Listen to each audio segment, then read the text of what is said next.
there's a lot of issues with this U.S. deal with Qatar or Qatar, whatever.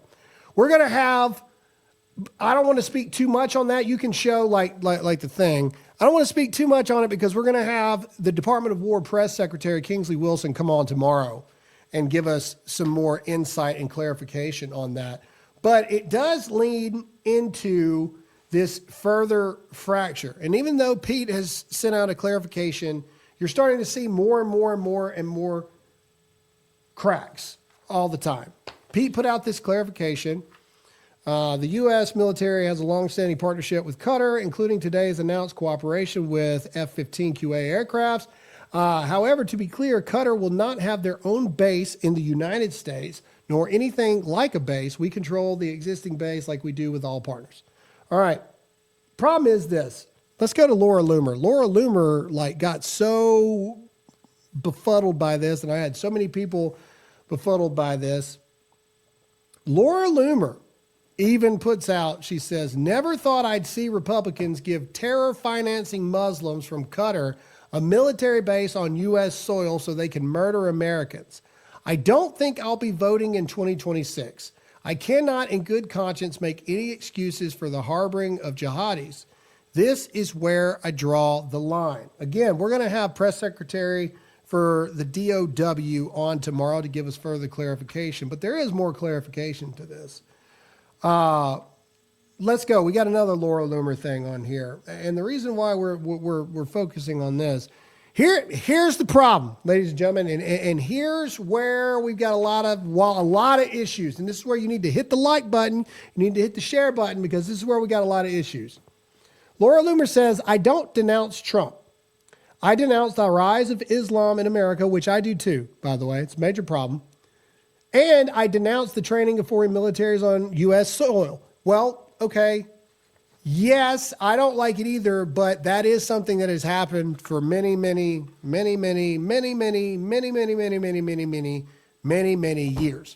In fact, you can walk around the Pentagon right now and you will see military uniforms that are not American military uniforms walking around the halls of the Pentagon.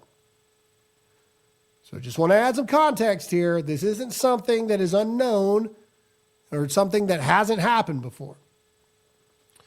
Laura goes on to say, I've been consistent on this the entire Trump administration. Everyone who knows me knows how I feel about Qatar. It's a massive red line for me. I don't disagree with her about the Qatar thing. But here's the problem.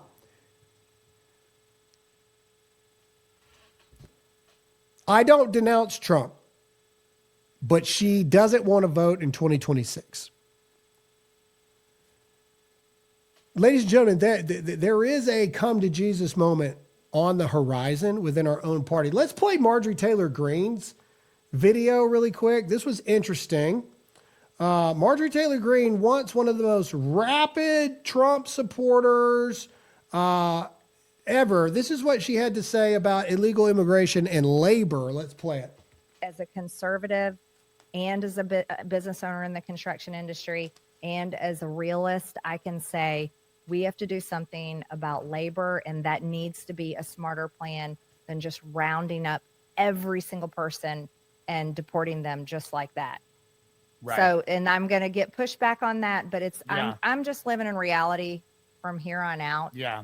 And if anybody's mad at me for saying the truth, then I'm sorry. Marjorie Taylor Greene, ladies and gentlemen, our next president. Sorry, JD Vance.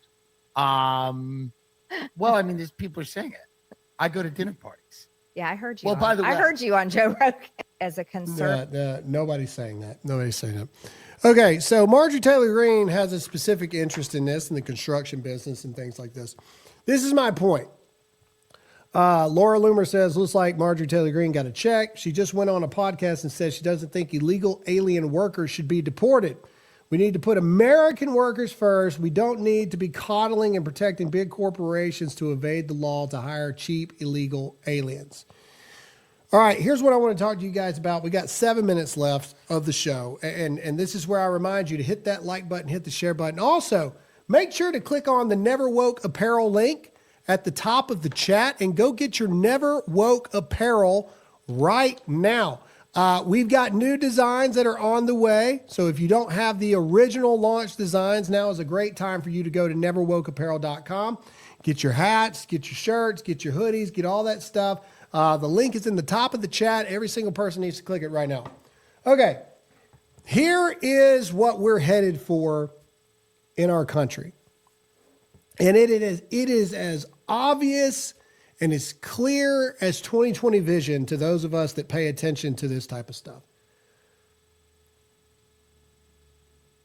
We are in serious trouble with the midterms. Serious trouble. Ask anyone who's on the ground. Ask Scott Pressler, all these people.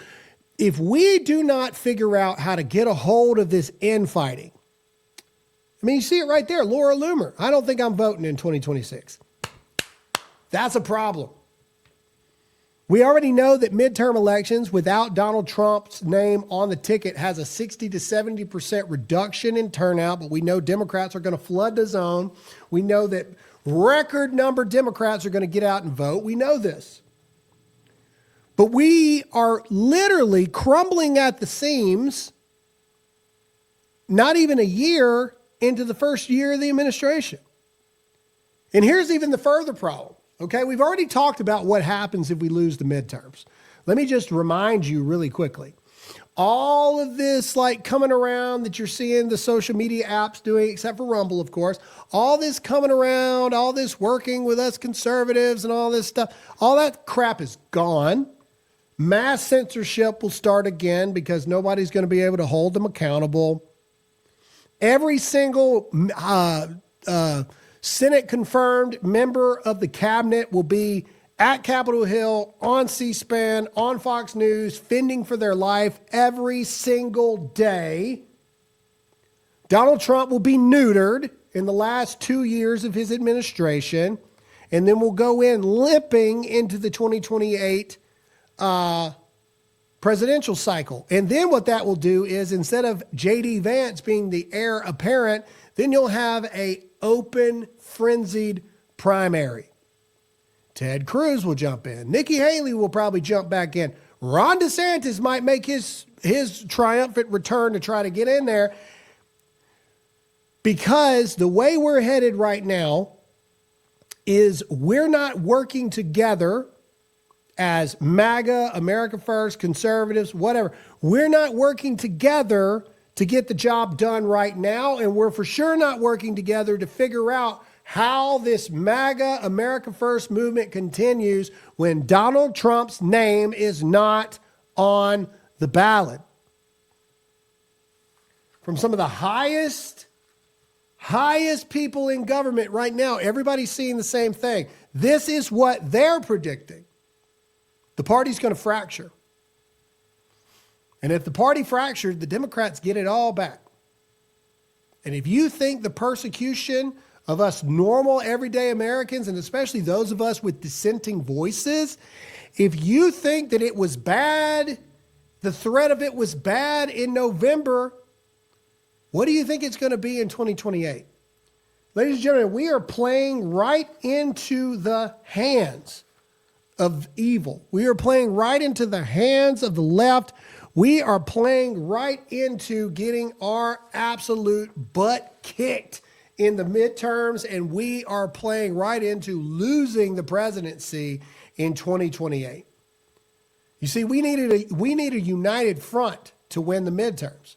We need a united front to make it to where it's not this bloody primary for who the presidential nominee is going to be in 2028. You see, we need to unite together to hand over the torch of who is going to lead the MAGA America First movement after Donald Trump is no longer on the ticket.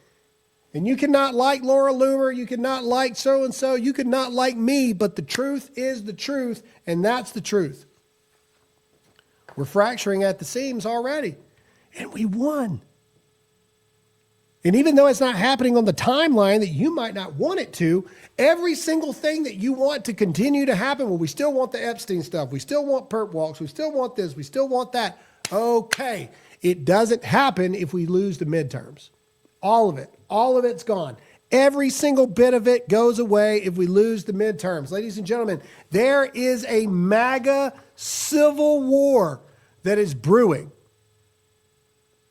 And I got to admit, it's kind of taken me aback a little bit because I was not expecting it, especially this early.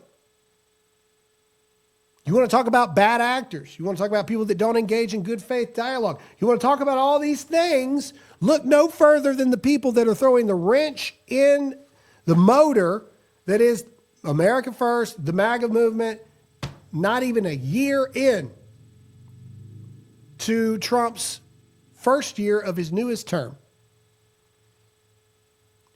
Pay attention to who you're listening to. Political violence is starting to run rampant. Saw it with the martyrdom of Charlie Kirk. You're seeing it with others being threatened.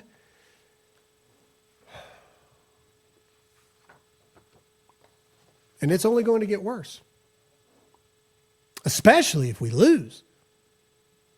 Because then we don't have Benny Johnsons standing up in front of the DOJ talking about how political violence must end.